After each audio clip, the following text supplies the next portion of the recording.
అండి నమస్తే, నా పేరు శ్రీనివాసరాజు. నేను ఏపీ స్టేట్ రీసెర్చ్ జియాలజిస్ట్ అండి. చూడండి, నా బ్యాక్ వైపు ఉన్న కొండను ఒకసారి అబ్జర్వ్ చేయండి. ఇదంతా ఏంటంటే బాల్ షేప్ లో రౌండ్ గా ఉన్నాయండి. ఇదంతా ఏంటంటే మన ఈస్టర్న్ ఘాట్ ఫార్మేషన్ లో మెగ్మటైట్ జోన్ కిందకి వస్తుందండి. ఈ మెగ్మటైట్ జోన్ లో మెటమార్ఫిక్ రాక్ అయిన గ్రానైటిక్ నైస్ అనేది మళ్ళీ రాక్ సైక్లింగ్ ప్రాసెస్ లో ఇగ్నెస్ రాక్ గా రెడీ అవడానికి దగ్గరగా ఉందండి. సో అందువల్ల ఈ రాయి అంతా రౌండ్ గా రాళ్ళు గా ఉన్నాయి.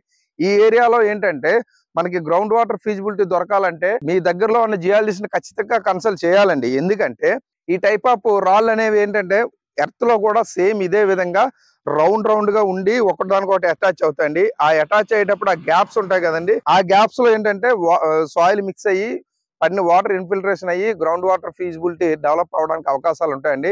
అందువల్ల రైతు సోదరులు ఎవరైనా మీ దగ్గరలో ఈ టైప్ ఆఫ్ స్ట్రక్చర్ కనిపిస్తే మీ దగ్గరలో ఉన్న జియాలజిస్ట్ ని కన్సల్ట్ చేసి భూగర్భ జలాలు సర్వే చేయించుకుంటారని కోరుకుంటున్నాను. Thank you. బాయ్.